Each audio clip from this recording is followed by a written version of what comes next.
hot spot.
Complete.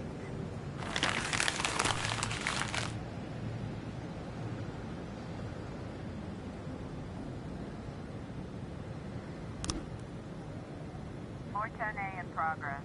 1210 complete.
I was trying to raise 10-1, Sergeant hot spot.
All the information about Laura, just like you asked. Mr. Boyd, keep your voice down.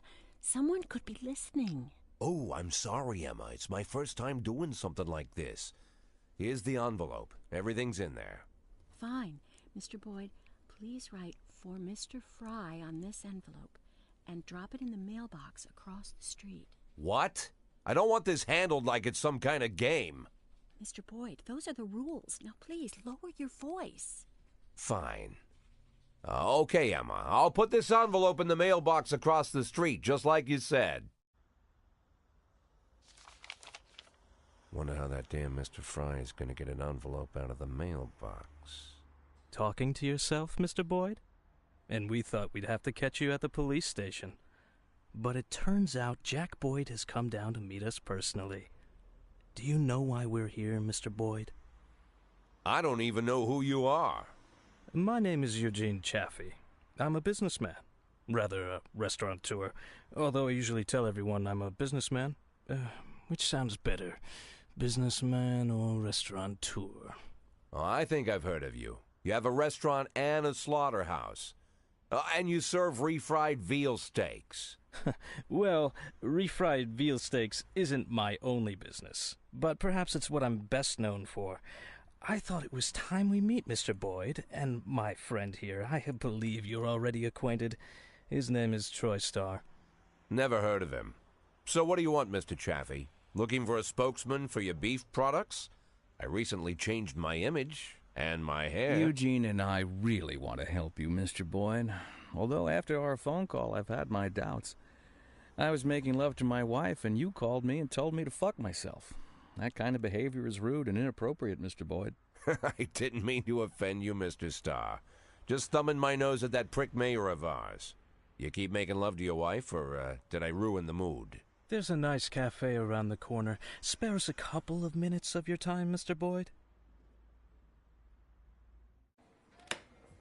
Lately, I've been so busy that I rarely get to sit and relax in such a nice place, and with such interesting company. Get to the point, Mr. Chaffee. I'm busy, too. In fact, I think I hear some teenagers next door robbing and raping an old woman. Maybe she's your aunt. You see, Mr. Boyd. Good morning. What do you want? A big mug of beer. We don't serve big mugs of beer. Then a small mug of beer. We don't have beer in any size glasses. This is a family restaurant. Moms and dads come with small children. I can bring you a lollipop to suck on. Monica, where's your famous charm? Bring the gentleman a beer. I'm sure you've got a bottle under the counter. Check between the dead cats and the dried heads of your ex-boyfriends. This man, by the way, is your police chief. Don't be silly. The police chief has a bald spot the size of a toilet seat. So, as I was... Oh, I'm sorry, Eugene. It's Rogers. Probably forgot how to wipe his ass. When you're 82, Troy, you'll probably forget you need to wipe your ass at all. But very well, run along. We can continue without you. So, Mr. Boyd, as you may already know, the official job of my old friend Mr. Starr is to cause trouble for you. But believe me, it's not out of malice. It's to maintain his cover at City Hall. But to somewhat balance out this trouble, I've decided to help you out. Every day, pay close attention to your morning newspaper, Mr. Boyd. You'll find messages hidden among the pages. Simple notes, but make no mistake, the information you'll find there is extremely useful. You see, Troy Starr isn't my only spy. That's it, Mr. Boyd. I told you it would only take a couple of minutes. I wouldn't want to disturb you while you're enjoying your drink. Keep in touch, my dear little cupcake. Oh, yes, I'm quite good at puns.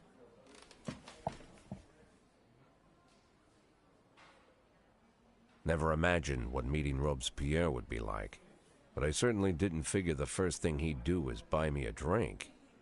Getting them to serve a beer at a family cafe? And this Robespierre has some strange superpowers. Strange, but not entirely useless.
911 in progress.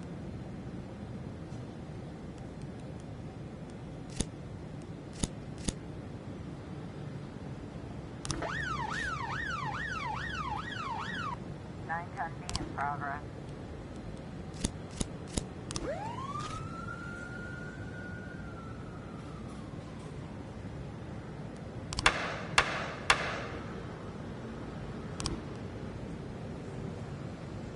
We've got a situation here.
In progress. In progress. 1111 complete.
In progress. In progress.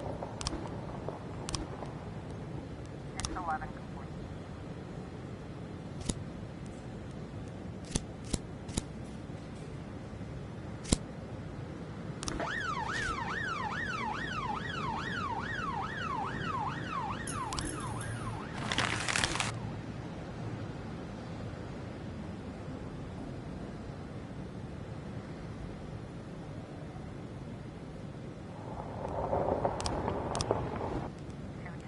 Progress.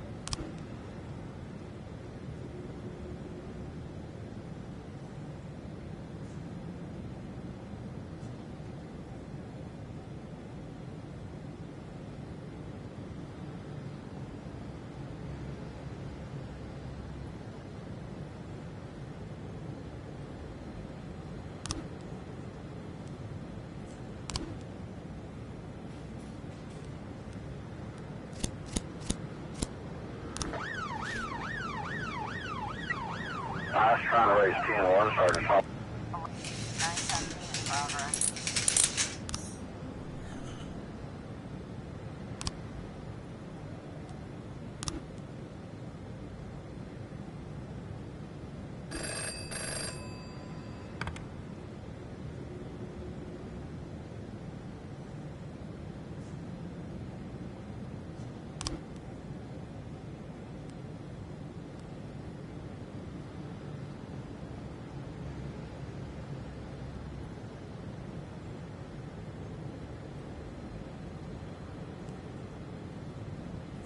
410 complete.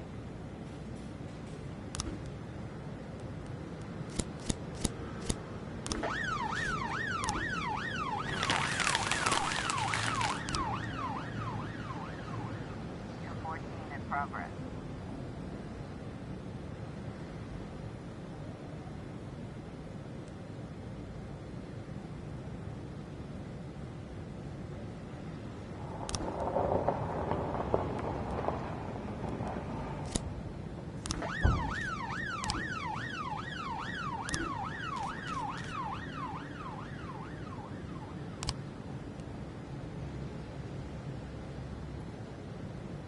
Officer on scene. Looks like we have a situation here.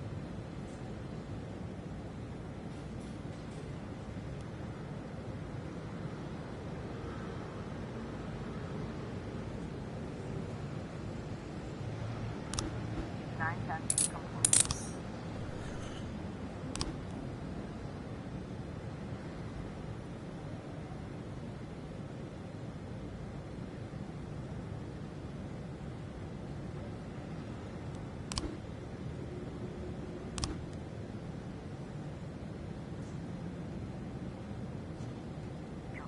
Complete.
What's this, Martin? Think that'll cover breakfast? Good Lord, Jack. You should knock. Don't worry, Martin. I don't care what kind of business you're up to. Although on second thought, scratch that. I'm very interested in your business. In fact, that's why I'm here. You have a lot of connections? Depends on what you need. I want to keep my job. I've got another 5 years in me at least. I want to prove my dismissal is illegal. You know someone who can help? Jack, are you sure you want to get involved in this fight? Martin, let's not, Got yourself a new toy? Oh, you noticed, Martin. Just like a teenager, always on the move. Yeah. Hello. Is this Mr. Boyd? Last I checked, who's this? And where did you get my personal number? When you work at the prosecutor's office, it's not too hard to find someone's phone number. The prosecutor's office? Just a second. Martin, out. I need to take this. But Jack, it's my office. Okay, I understand. I'll go grab an ice cream. As for your little problem, Jack, I think we can work something out. Give me a couple of weeks. Weeks? Jack, what you're asking is... Yeah, okay, I get it. Now get out already.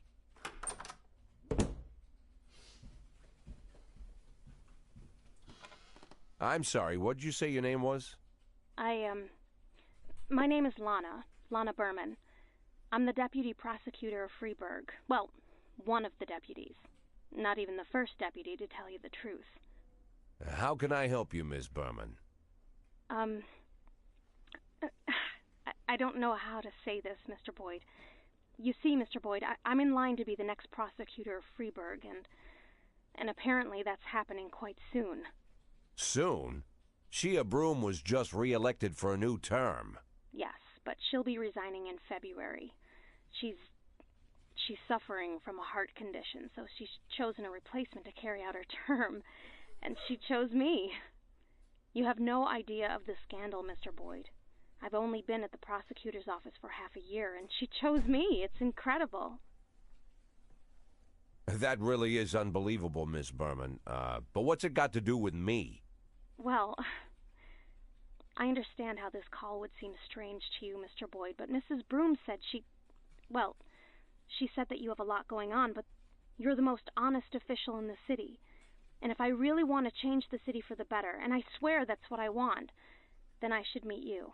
I'm afraid Mrs. Broom was exaggerating. Oh, believe me, Mr. Boyd, Mrs. Broom is not one to exaggerate. I'm sorry, Mr. Boyd, I need to run. Do you mind if I call you later? Do I mind? Let me think. No, I don't mind, Miss Berman. Thank you, Mr. Boyd.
Привет.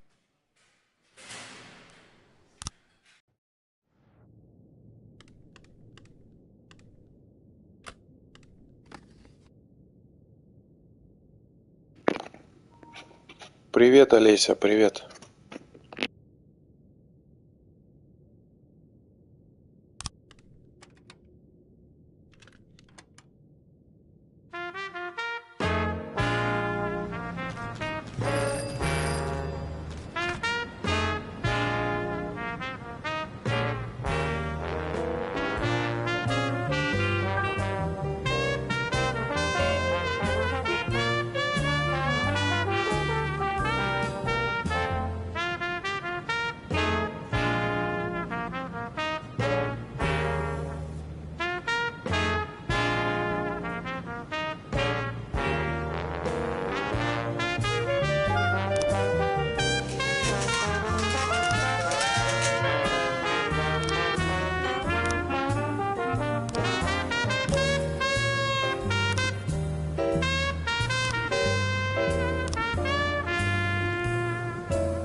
Officer on scene. Looks like we have a situation here.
progress.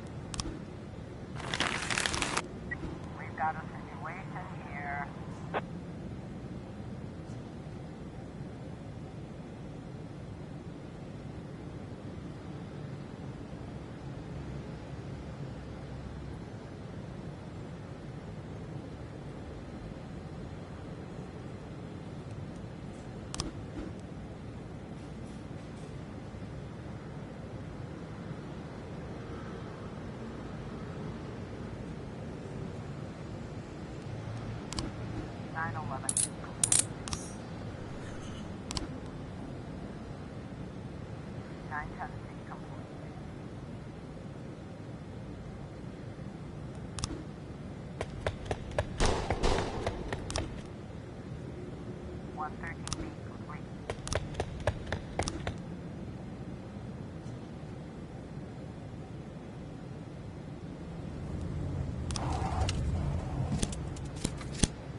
In progress.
I was trying to raise 10-1, Sergeant Softball.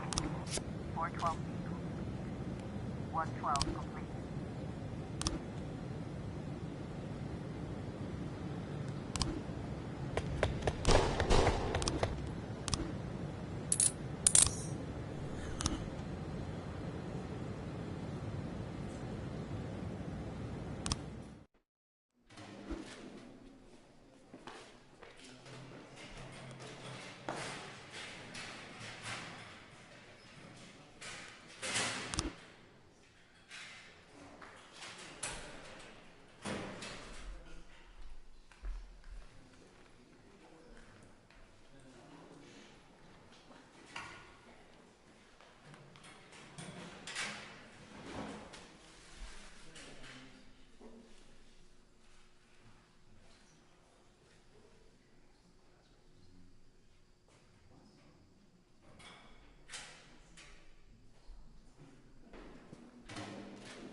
Ash trying to raise 10-1, Sergeant Cross Block.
in progress.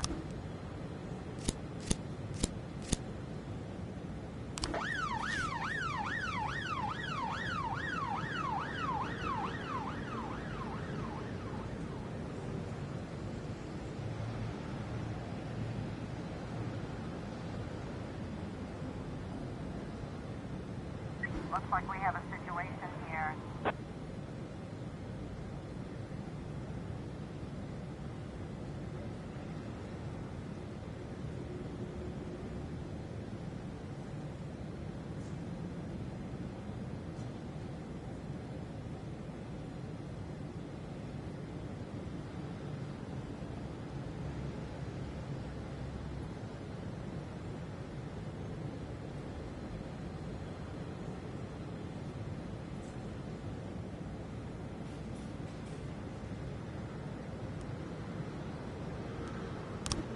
.511 in progress.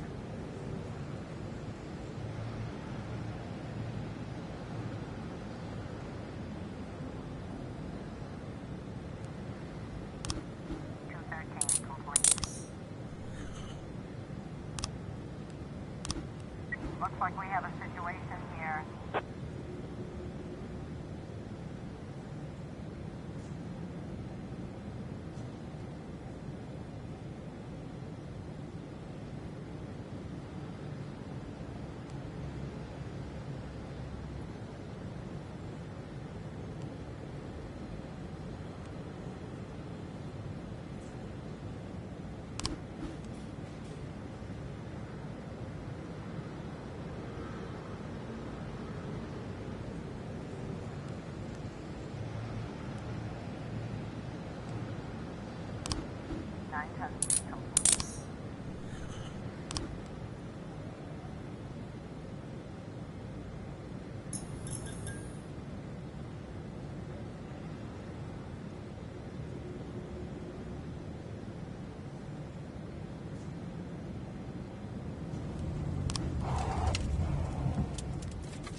In progress.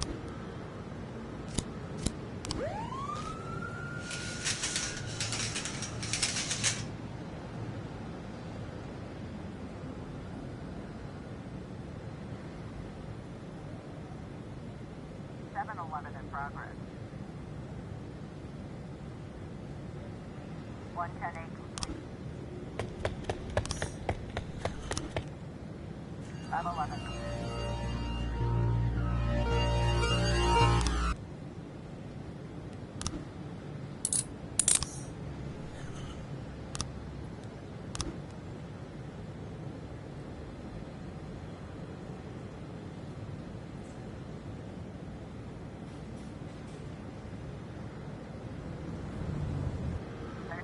In progress. 12 complete.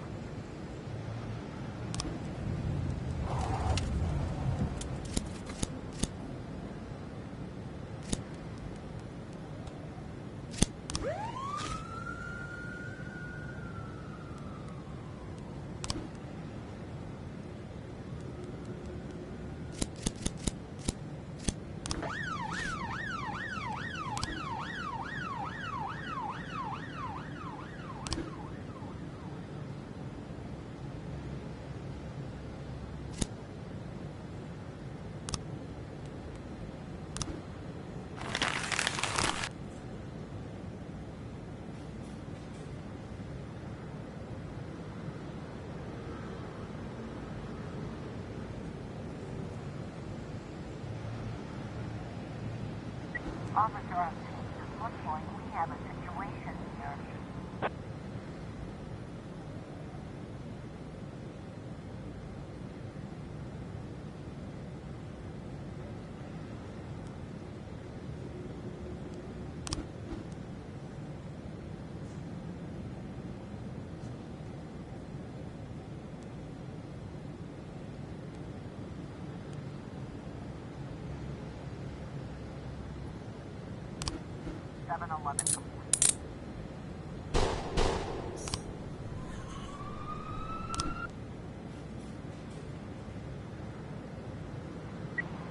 I was trying to raise 10-1, Sergeant. 12.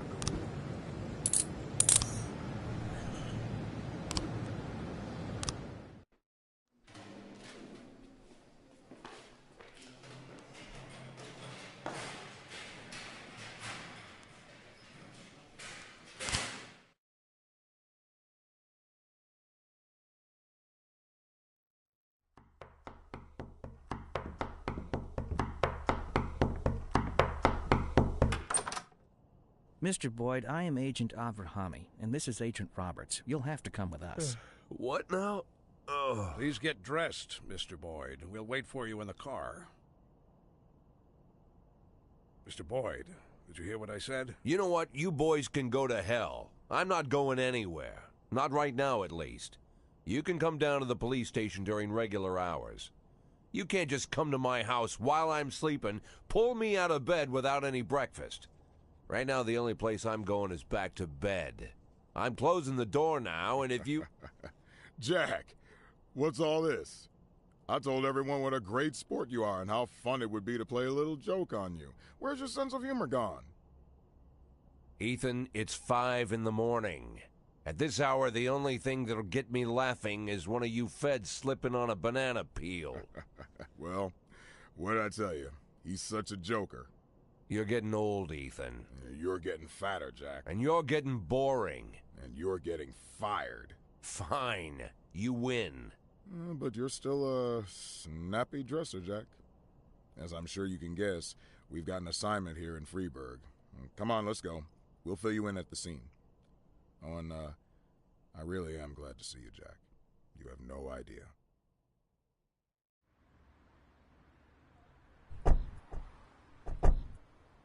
Meet Jack.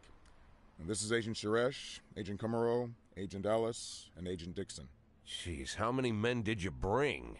11 people on my team, plus 2 heads, but they're still asleep at the hotel. We got to Freeburg a couple hours ago.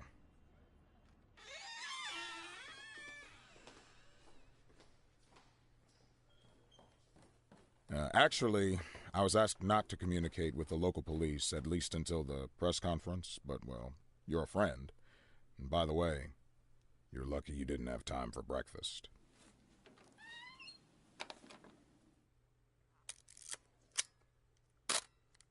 Now, the press are calling him the Dentist. Just like every other fucking maniac, he's got his own stupid nickname. We spent 19 years chasing this guy. The M.O. is always the same. He kills young women in a small town, drops out of sight, and then reappears on the other end of the country with a fresh set of victims. He kills without hesitation, stuns the victim, then strangles her while she's unconscious. And that's when things get fun. He uses a power tool to ream out the dead girl's mouth. For 5 years, we've heard nothing. That's the longest break he's ever taken.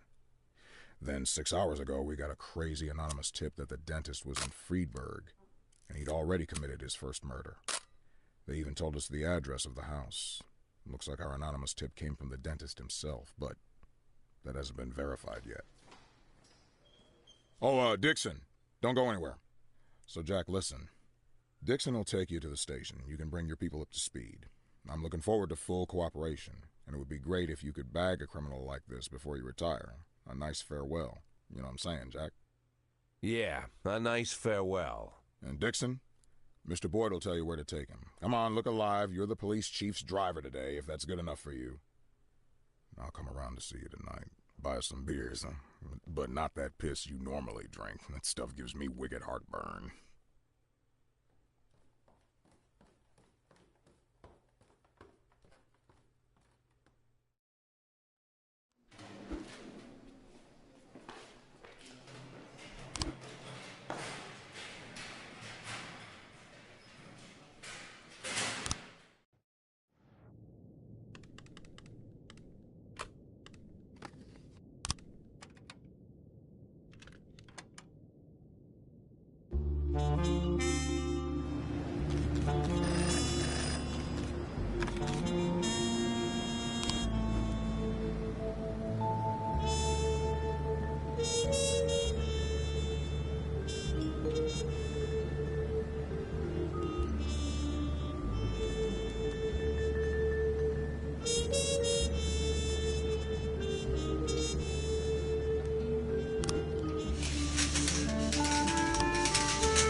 410A in progress.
In progress.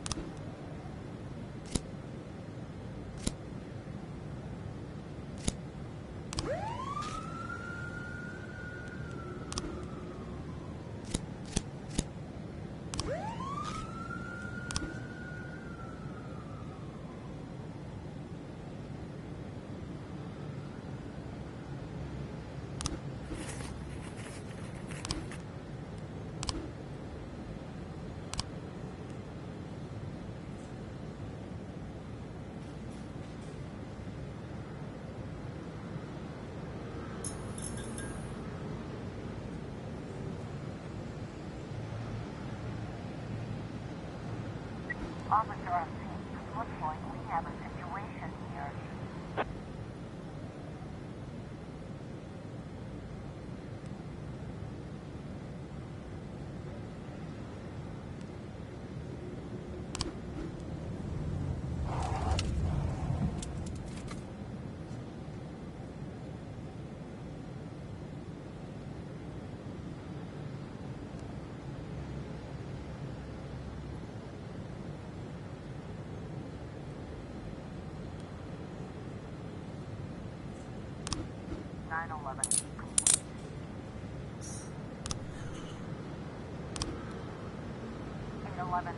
Looks like we have a situation here.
11 complete.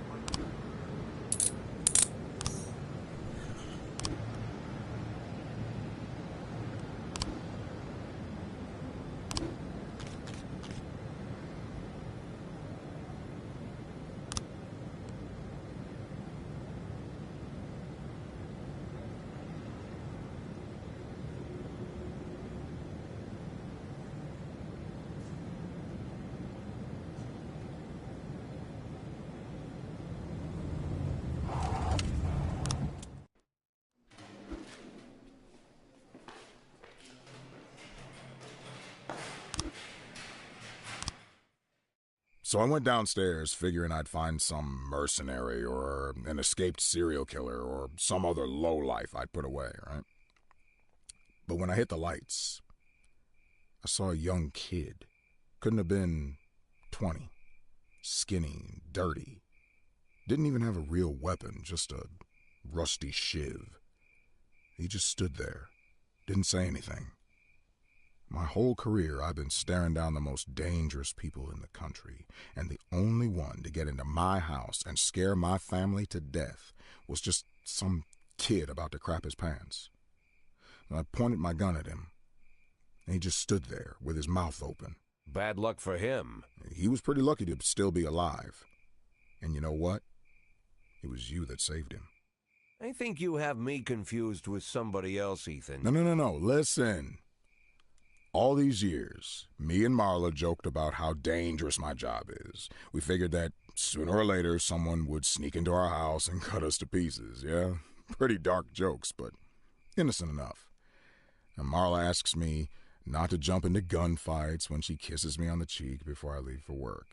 It's like we figured that if we joke about stuff like that, then it'll never actually happen. But, while I trained my gun at the kid's nose, I finally realized someone really can get into our house. Someone really can cut us to pieces. Now that it finally happened, I can't make any more jokes like that. Marla won't laugh anymore. She'll burst into tears and stay in bed all day crying, hating me more and more every second.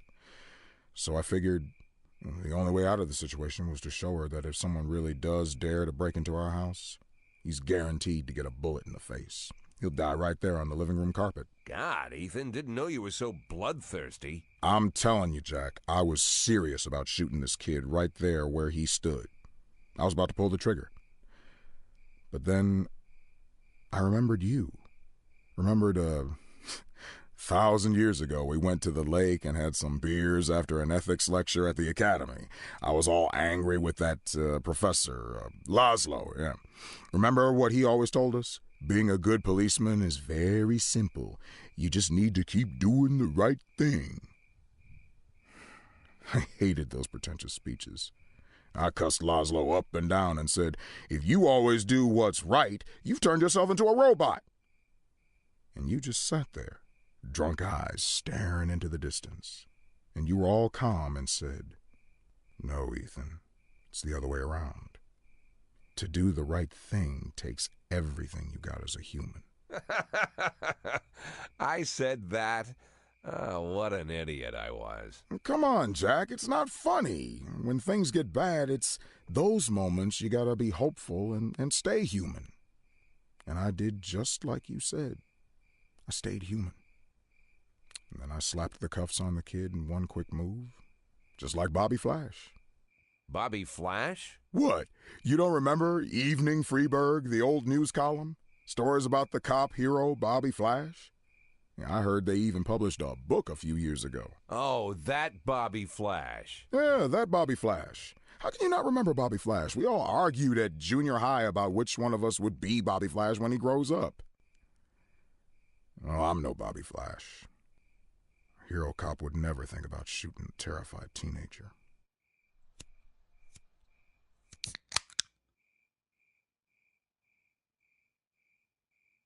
But wait a minute.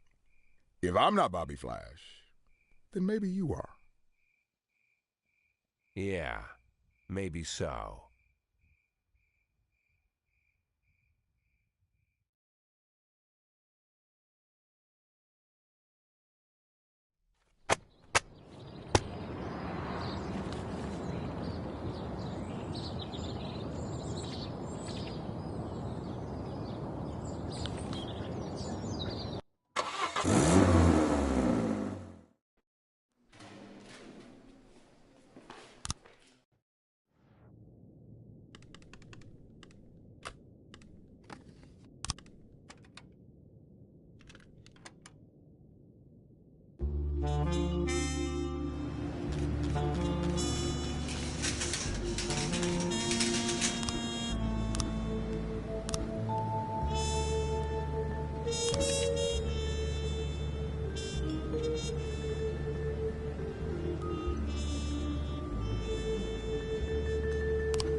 11T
in progress.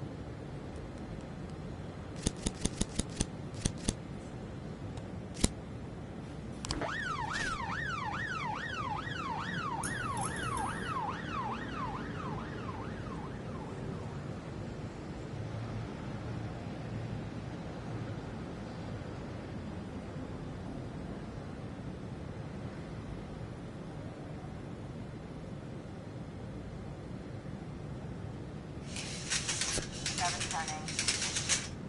712 in progress.